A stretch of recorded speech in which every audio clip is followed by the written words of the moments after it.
Hi everyone, this is Ravi शुरू। Welcome back in my channel. तो आज हम लोग क्लास 11th का जो पहला चैप्टर है फिजिक्स का, यूनिट एंड मेजरमेंट, पहला चैप्टर यूनिट एंड मेजरमेंट का ये पहला लेक्चर होने वाला है, लेक्चर नंबर फर्स्ट। ठीक है, तो हम लोग स्टार्ट करेंगे फिजिकल क्वांटिटी। एकदम पहला टॉपिक है फिजिकल क्वांटिटी क्या होता है। मेरे से आप लोग पढ़ने से पहले कुछ बातें मैं अपने बारे में बता देता हूं कि मेरा नाम रवि स्वरूप है और मैं फाउंडर एंड सीईओ हूं ज्ञान पाठशाला का। ज्ञान पाठशाला एक ईटेक ऑर्गेनाइजेशन है जिसके पूरे भारत देश में अभी 5 सेंटर है। हमारा एक ऐप भी लॉन्च हो रहा है जो 15 जून से लाइव हो जाएगा प्ले स्टोर पे। मैं ज्ञान पाठशाला से पहले अनअकैडमी में पढ़ा चुका हूं। 2024 में मैं ऑल इंडिया रैंक फर्स्ट रहा हूं अनअकैडमी में पूरे भारत देश में। उसके अलावा मैंने आकाश बायजूस में भी पढ़ाया है। मेरा ब्रीफ इंट्रोडक्शन। तो अभी हम लोग स्टार्ट करते हैं कि क्या होता है फिजिकल क्वांटिटी। तो कोई भी ऐसी क्वांटिटी जिसको हम लोग मेजर कर सके, quantity which can be measured,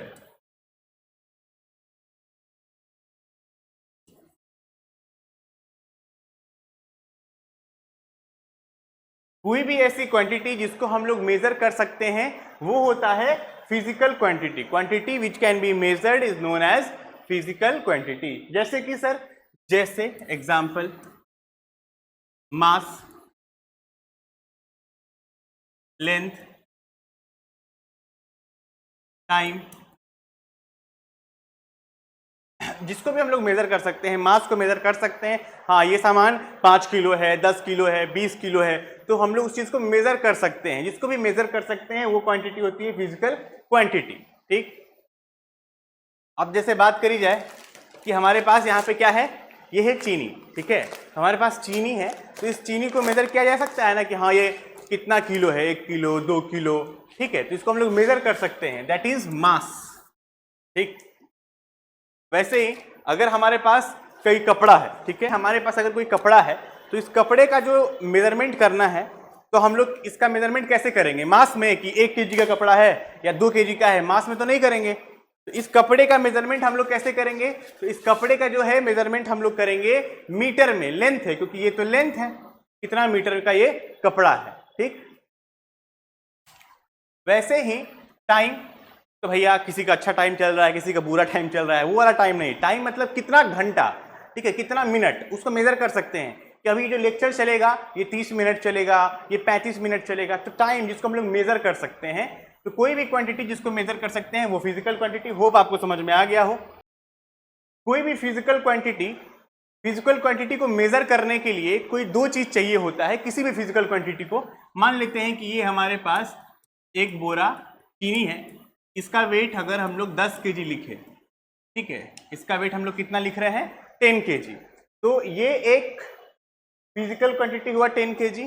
ठीक है, एक बोरा है, एक बोरा चावल, एक बोरा चीनी, कितना वेट है? 10 केजी। तो ये फिजिकल क्वांटिटी को मेजर करने के लिए तो हम लोग को 2 चीज चाहिए। पहला क्या? यूनिट चाहिए, मतलब वो यूनिट मतलब जो लास्ट में लगा है केजी, वो चाहिए। और क्या चाहिए? एक चाहिए न्यूमेरिकल वैल्यू।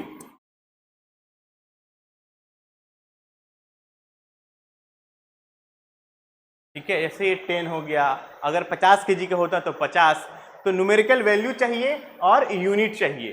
किसी भी फिजिकल क्वांटिटी को मेजर करने के लिए हम लोग को 2 चीज चाहिए। ठीक है, and that 2 things are unit and numerical value. समझ में आ गया होगा होप।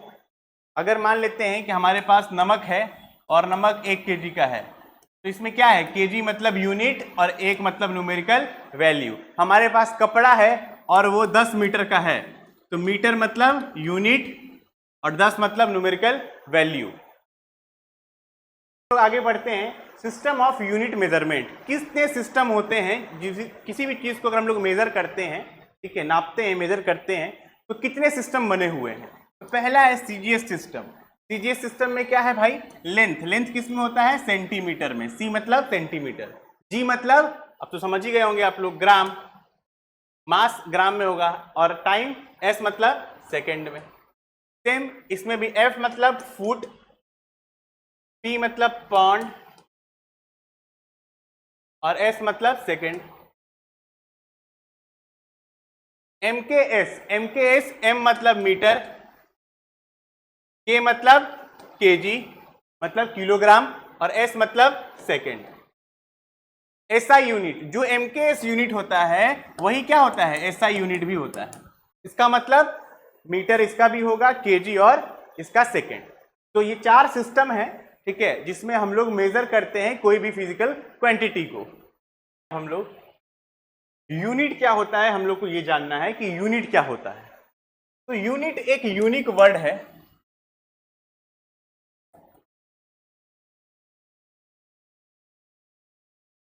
यूनिट क्या है, एक ऐसा यूनिक वर्ड है, ठीक है, विच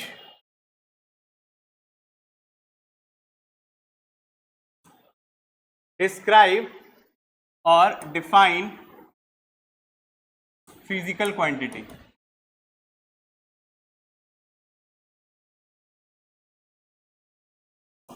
यूनिक एक ऐसा वर्ड है जो कि डिस्क्राइब करता है या डिफाइन करता है फिजिकल क्वांटिटी को। जैसे अगर मान लीजिए कि हम लोग को कपड़ा देखना है, ये कपड़ा है, ठीक है, ये कपड़ा अगर मेजर करना है, ठीक है, तो इसके पीछे हम लोग 5 केजी कपड़ा है बोल सकते हैं, कभी कभी नहीं बोल सकते हैं ये कपड़ा 5 केजी नहीं है।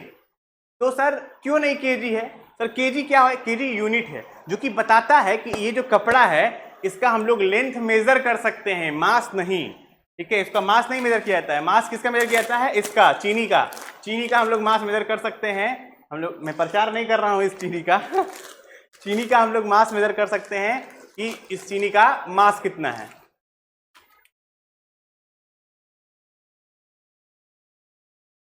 यूनिट जो होता है वो 2 टाइप का होता है। पहला होता है फंडामेंटल यूनिट,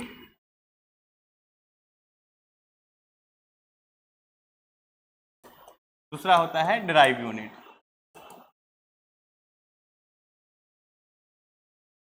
फंडामेंटल मतलब ऐसा यूनिट जिसके लिए किसी और का हेल्प ना लेना पड़े, और डिराइव यूनिट मतलब जो किसी से डिराइव हो। देखो नाम में ही क्या लिखा है, डिराइव मतलब किसी का हेल्प लेके हम लोग इसको बनाए हैं। तो अभी हम लोग देखेंगे कि संसार में कितने फंडामेंटल यूनिट होते हैं। तो इस संसार में 7 फंडामेंटल यूनिट होते हैं और 7 फिजिकल क्वांटिटी जो इसमें आता है उसको फंडामेंटल क्वांटिटी ही बोलते हैं। 4th, 5th, 6th, 7 7 होता है। आप लोग को याद भी करना है ये कि 7 होता है, याद कर लेंगे तो ज़्यादा बेटर होगा। देखिए पहला फिजिकल क्वांटिटी है, पहला फिजिकल क्वांटिटी मास। मास का जो यूनिट है वो क्या होता है, मास का जो यूनिट है वो होता है केजी, ठीक है, मतलब किलोग्राम। लिख लेता हूं मैं किलोग्राम, चलिए लिखिए किलोग्राम। और मास का जो सिंबल है वो हम लोग केजी से रिप्रेजेंट करते हैं, ठीक। अब सेकंड आते हैं, मास के बाद जो नेक्स्ट है वो है लेंथ, ठीक है, मास के बाद लेंथ है। लेंथ का क्या होता है, मीटर, मीटर को एम से रिप्रेजेंट करते हैं। फिर है टाइम, टाइम का होता है सेकंड, एस से रिप्रेजेंट करते हैं। फिर है टेम्परेचर, टेम्परेचर का होता है केल्विन, इसको के से रिप्रेजेंट करते हैं। फिर होता है करंट, इलेक्ट्रिक करंट,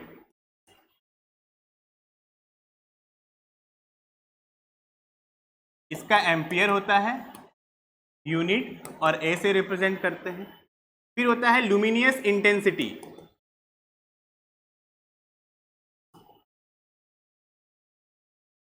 कैंडेला, इसको सीडी से रिप्रेजेंट करते हैं। एंड लास्ट होता है amount of substance, amount of substance, इसको हम लोग मोल से रिप्रेजेंट करते हैं, MOLE, और सिंबल होता है मोल। तो ये हमारे पास 7 फिजिकल क्वांटिटी है, ये याद करना पड़ेगा आप लोग को, याद करिए मेरे साथ साथ। पहला है मास, ठीक है, मास को केजी से रिप्रेजेंट करते हैं, यूनिट केजी होता है। Then length, mass, length, time, temperature, current, luminous intensity और अमाउंट ऑफ सब्सटेंस, ये 7 है। इसका यूनिट लिखा हुआ है, इसका सिंबल, इतना जान गए आप लोग। इतना जानने के बाद एक और चीज आता है डायमेंशनल फॉर्मूला। तो डायमेंशनल फॉर्मूला, मास का m होता है कैपिटल, लेंथ का l होता है और टाइम का t होता है। यही तीनों का डायमेंशनल फॉर्मूला हमारे 11th के सिलेबस में काफी इंपॉर्टेंट है और इन्हीं तीनों से रिलेटेड डायमेंशनल फॉर्मूला लिखने को आता है। ठीक है, तो ये हो गया फिजिकल क्वांटिटी, 7 यूनिट, सिंबल और डायमेंशनल फॉर्मूला। ठीक है, तो अगर आपको बोल दे कि एम्पियर का क्या होगा तो ए ही होता है, टेम्परेचर का क्या होगा तो के ही होता है। ठीक, अब आगे बढ़ते हैं हम लोग। डेराइव्ड यूनिट, फंडामेंटल यूनिट सीख लिए, अब डेराइव यूनिट। तो डेराइव यूनिट ऐसा यूनिट है जिसमें हम लोग किसका हेल्प लेते हैं, फंडामेंटल यूनिट का हेल्प लेते हैं। पहला डेराइव यूनिट जो हो गया वो हो गया आपका एरिया। एरिया का हम लोग अगर यूनिट लिखें तो सर क्या होता है, लेंथ, फॉर्मूला पहले लिखिए, लेंथ इनटू ब्रेथ। अब देखिएगा लेंथ जो है ये एक फंडामेंटल यूनिट है ना, इसका मीटर होता है। अब ब्रेथ भी दूरी, तो इसका भी मीटर ही होगा, metre into metre, metre square. तो ये जो यूनिट निकल के आया ये डिराइव यूनिट है। इसको कैसे निकाले हम लोग, तो सर इस मीटर के हेल्प से। और मीटर, इकलौता मीटर कैसा यूनिट था, इकलौता मीटर सर, इकलौता मीटर फंडामेंटल यूनिट था। ठीक, आगे बढ़े हम लोग। Second, volume. वॉल्यूम का यूनिट क्या होगा, सबको पता है मीटर क्यूब, बट कैसे होता है, length into breadth into height. Sir इसमें लेंथ, ब्रेथ, हाइट, इन तीनों का हेल्प लेना पड़ा। इसका भी यूनिट मीटर, इसका भी यूनिट मीटर, इसका भी यूनिट मीटर। तो तीनों को मल्टीप्लाई कर देंगे तो क्या होगा, मीटर क्यूब। तो ये यूनिट एक डेराइव यूनिट है जिसको फाइंड करने के लिए हम लोग को हेल्प लेना पड़ा फंडामेंटल यूनिट का। आगे बढ़ते हैं हम लोग। अगर बात करा जाए स्पीड का तो फॉर्मूला होता है डिस्टेंस अपॉन टाइम। तो डिस्टेंस, दूरी, दूरी किस में नापेंगे, मीटर में। दूरी किस में नापेंगे, मीटर में। तो सर ये डिस्टेंस जो है जिसका हम लोग मीटर लिख रहे हैं ये फंडामेंटल यूनिट है, हाँ फंडामेंटल यूनिट है। और टाइम भी फंडामेंटल है जिसका होता है सेकेंड। तो मीटर पर सेकेंड। सर ये जो मीटर पर सेकेंड आया ये स्पीड का यूनिट होता है, मीटर पर सेकेंड। ये एक डिराइव यूनिट है जिसको फाइंड करने के लिए हम लोग को हेल्प लेना पड़ा मीटर और सेकेंड, मतलब डिस्टेंस और टाइम का। तो समझिएगा बातों को कि जैसे कि हम लोग मास का केजी होता है ये डायरेक्टली लिख रहे हैं, किसी का हेल्प लेना पड़ा नहीं। बट स्पीड का मीटर पर सेकेंड होता है ये डायरेक्टली नहीं लिख सकते हैं, इसमें हम लोग हेल्प ले रहे हैं किसका, फंडामेंटल यूनिट का। वेलोसिटी सेम, मीटर पर सेकेंड, बस डिस्टेंस की जगह पे क्या हो जाता है, डिस्प्लेसमेंट। फिफ्थ, वेलोसिटी के बाद जो हम लोग को सीखना है वो है एक्सेलरेशन।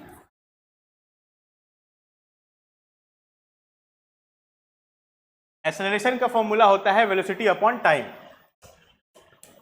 अब देखिएगा वेलोसिटी का तो अभी हम लोग निकाले मीटर पर सेकेंड, टाइम का सेकेंड होता ही है, तो ऊपर मीटर और नीचे सेकेंड स्क्वायर। तो यही जो है मीटर पर सेकेंड स्क्वायर, ये एक्सेलरेशन का क्या हुआ, यूनिट हुआ। सर अगर हम लोग को डायमेंशनल फॉर्मूला लिखना हो तो कैसे लिखा जाता है, तो देखिएगा डायमेंशनल फॉर्मूला लिखना आपको सिखा रहा हूं मैं। एरिया का क्या है, एम स्क्वायर। तो सर जहां एम है वहां क्या लिखते थे, एल लिखते थे। तो सर इसका हो जाएगा डायमेंशनल फॉर्मूला एल स्क्वायर और ब्रैकेट दे देते थे। ठीक, अब एम क्यूब ये है यूनिट, सर एम की जगह पे एल और क्यूब, ये हो गया डायमेंशनल फॉर्मूला।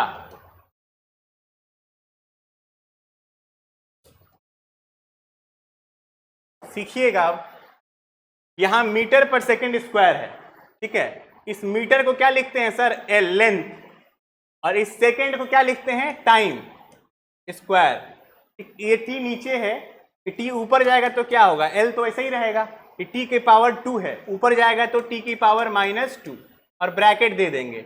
ये हुआ डायमेंशनल फॉर्मूला। तो डायमेंशनल फॉर्मूला भी लिखना बड़ा आसान है, बस आपको ये टेबल याद रखना है जहां पर बता रखा है कि एम के जगह पे एल यूज करते हैं, मीटर मतलब लेंथ, केजी मतलब एम मास यूज करते हैं, सेकेंड में हम लोग टी मतलब टाइम यूज करते हैं। ठीक, अब ऐसे ही आप लोग बताइए फोर्स का क्या होगा। फोर्स का आप लोग यूनिट भी बताइए और डायमेंशनल फॉर्मूला भी बताइए। तो देखिए फोर्स का फॉर्मूला पहले लिखिए, मास इनटू एक्सेलरेशन। अब देखिएगा मास एक फंडामेंटल क्वांटिटी है और इसका जो यूनिट होगा वो फंडामेंटल यूनिट होगा। मास का क्या होता है केजी, डायरेक्टली लिख दिए, किसी और का हेल्प नहीं लेना पड़े। एक्सेलरेशन सर इसका तो आप अभी हम लोग डिराइव किए हैं, ये डिराइव यूनिट है। एक्सेलरेशन एक्सेलरेशन एक्सेलरेशन क्या होता है, यूनिट यूनिट यूनिट होता है मीटर पर सेकेंड स्क्वायर। तो एक्सेलरेशन का हो गया मीटर पर सेकेंड स्क्वायर। अब इन दोनों को मिला दीजिए, वही फोर्स का हो गया। तो फोर्स का अगर यूनिट का बात करा जाए तो हो गया केजी, फिर मीटर और सेकेंड स्क्वायर, ये हो गया इसका यूनिट। अगर हम लोग इसका डायमेंशन का बात करें, अगर हम लोग इसका डायमेंशन का बात करें तो डायमेंशन क्या होगा, केजी का क्या होता है सर, मास का एम, कैपिटल एम, और मीटर एम का एल बाई एस मतलब टाइम मतलब टी स्क्वायर। अभी 2 ऊपर जाएगा तो क्या होगा एम एल टी, ये 2 नीचे प्लस में है, ऊपर जाएगा तो माइनस में, और ब्रैकेट दे देंगे। ये हो गया डायमेंशन मतलब डायमेंशनल फॉर्मूला। होप आपको समझ में आ गया हो। अगर समझ में आ गया है आपको तो आप लोग अब निकालिएगा वर्क डन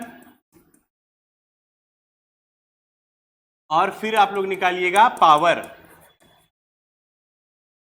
ये दो आप लोग फाइंड करिए और कमेंट बॉक्स में कमेंट करके बताइए कि वर्क डन का यूनिट क्या होगा और पावर का यूनिट क्या होगा, और डायमेंशनल फॉर्मूला भी। तो वर्क डन सर कैसे लिखें, सर पहले फॉर्मूला लिखते हैं। वर्क डन का formula force into displacement. Sir force का तो अभी आप निकाले हैं यूनिट केजी मीटर पर सेकेंड स्क्वायर, और डिस्प्लेसमेंट का मीटर, डिस्प्लेसमेंट दूरी में ही होगा। अब फोर्स का हम लोग अभी निकाले हैं, देख लीजिए फोर्स का केजी मीटर पर सेकेंड स्क्वायर, यहीं से उठा के वहां पुट कर दिए।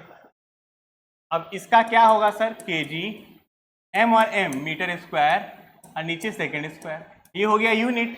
अगर हम लोग डायमेंशनल फॉर्मूला लिखें तो केजी का एम, मीटर का एल, और नीचे टाइम है तो टी स्क्वायर, ये ऊपर जाएगा तो M L square T minus 2। ये हो गया डायमेंशनल फॉर्मूला किसका, वर्क डन का। ये आपका खुद से करना है आपको पावर, ये मैं नहीं बताने वाला।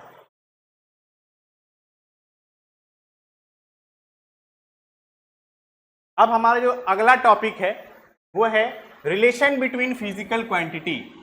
फिजिकल क्वांटिटी के बीच रिलेशन समझना है हमें, तो उसके लिए कुछ हमारे पास न्यूमेरिकल्स है, उसको हम लोग सॉल्व करेंगे और जानने की कोशिश करेंगे कि ये कैसे हम लोग सॉल्व कर पाएंगे। तो सवाल पढ़िए आप लोग, सवाल में ही इसका आंसर छिपा है। देखिए सवाल है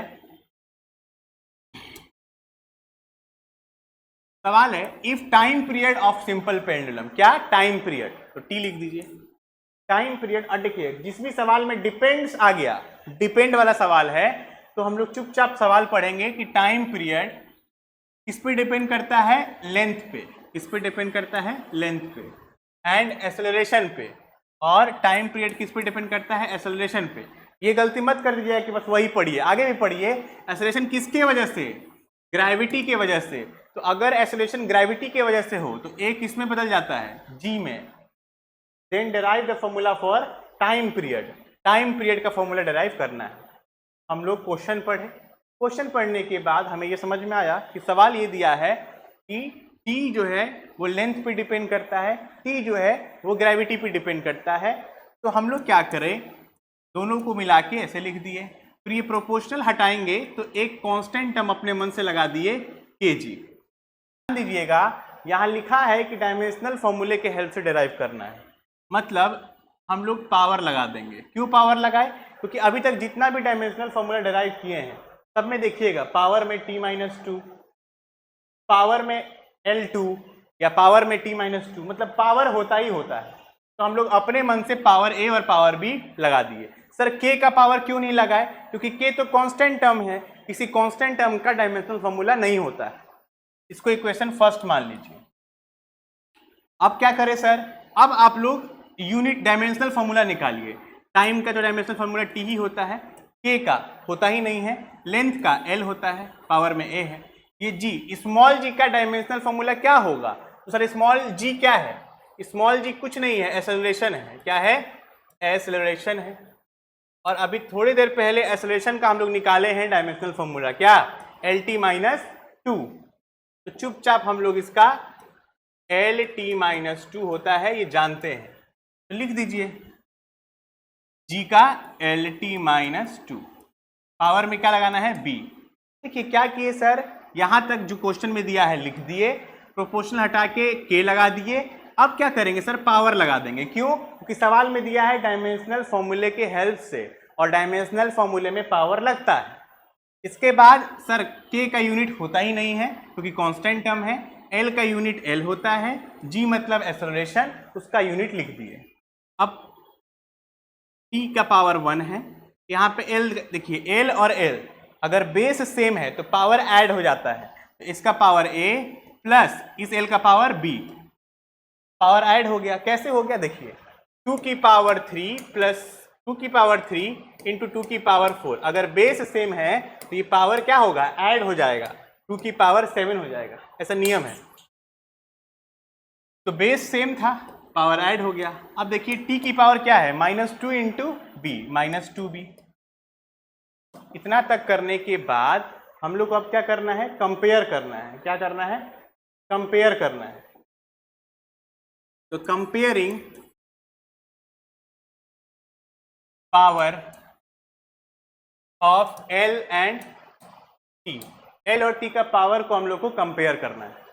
तो यहाँ पर T तो है बट L नहीं है, नहीं है तो 0 पावर, अगर कुछ भी नहीं है तो पावर 0 कर दीजिए। अब देखिएगा L की पावर 0 और यहाँ L की पावर a प्लस बी, तो बेस तो सेम है तो पावर को कंपेयर कीजिए, तो a प्लस बी आ गया। तो यहीं पे रुक जाइएगा। अब t की पावर 1 इक्वल टू t की पावर -2b, बेस सेम है, 1 इक्वल टू -2b, तो b इक्वल टू क्या आ गया? ये -2 इक्वल टू किधर आएगा? तो डिवाइड हो जाएगा, तो b इक्वल टू आया -1/2।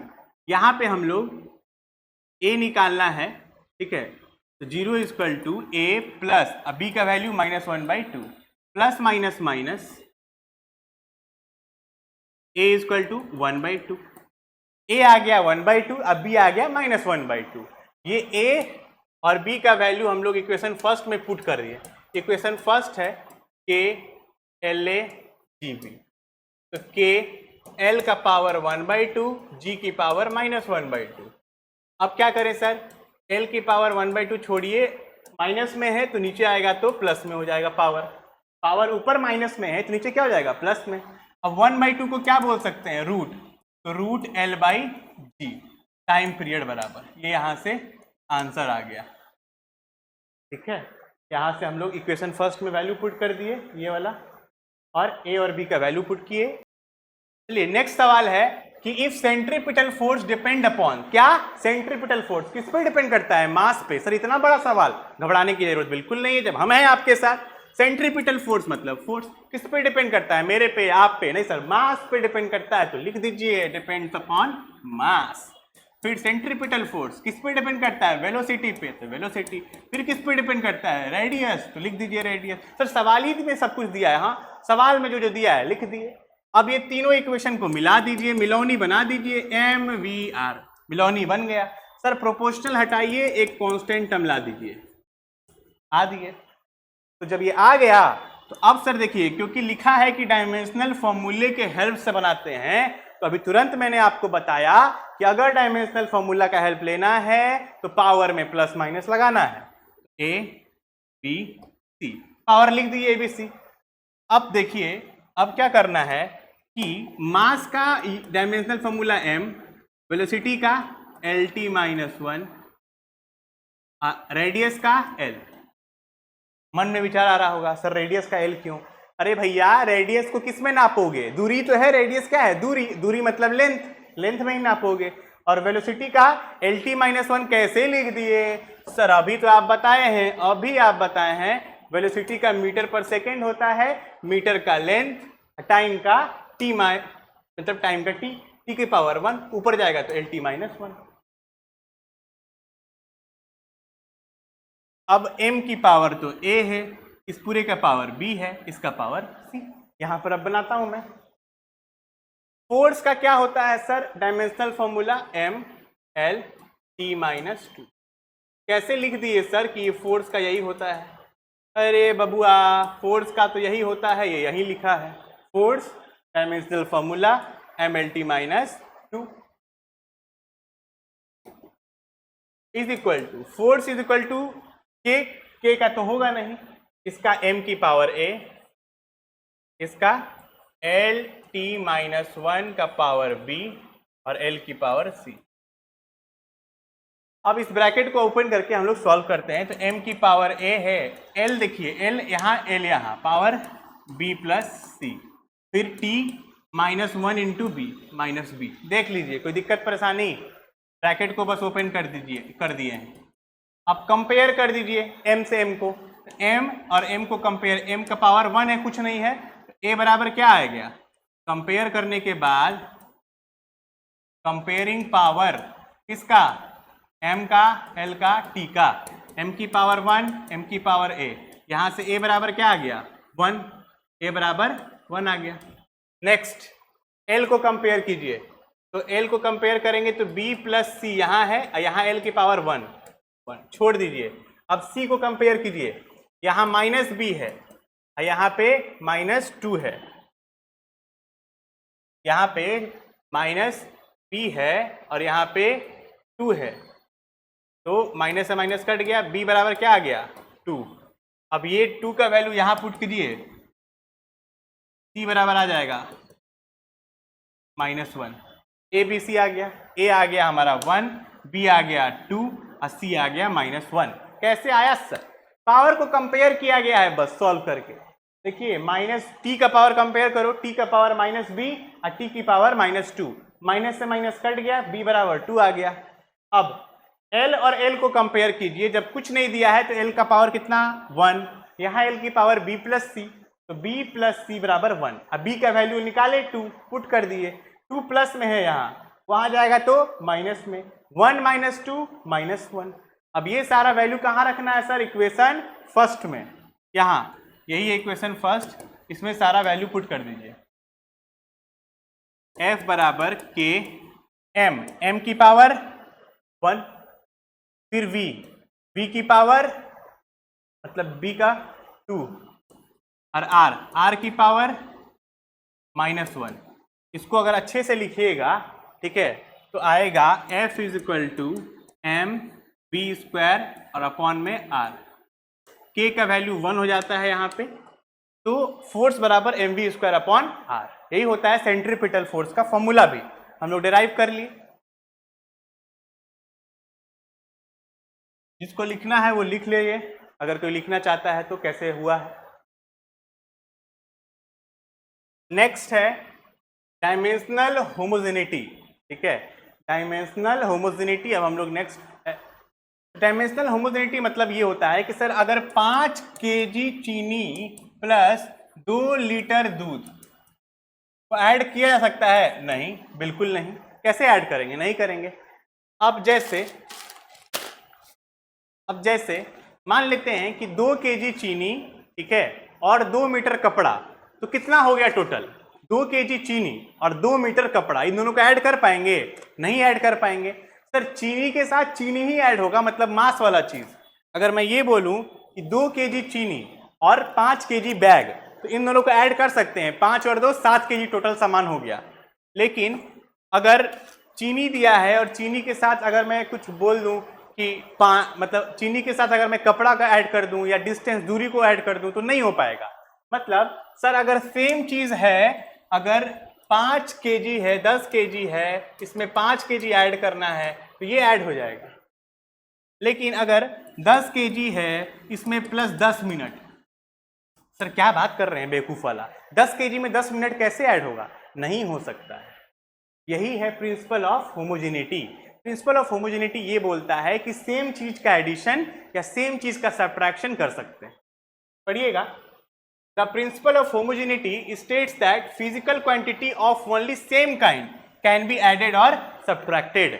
फिजिकल क्वांटिटी जो सेम काइंड का हो वही ऐड हो सकता है और वही सब्ट्रैक्ट भी हो सकता है। Next, find the dimension of A and B where x is distance and t is time. देखिएगा ये चीज ऐड है, मतलब ये चीज जो है गिवन है, ऐड करके दिया गया है, ठीक है, x a और इसमें ये बोल रहा है कि जो x है ये क्या है, डिस्टेंस है, क्या है, दूरी।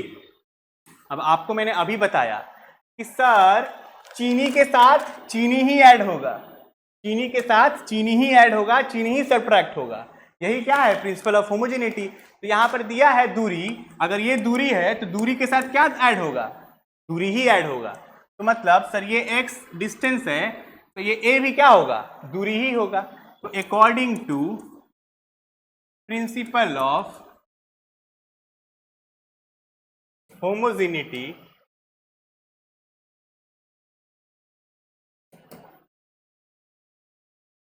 Dimension of the dimensional formula of x is equal to dimensional formula of a।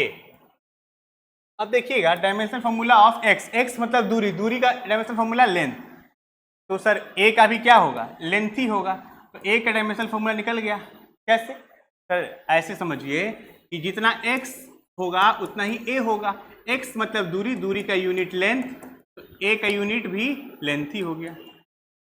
a का डायमेंशनल फॉर्मूला निकाल लिए l।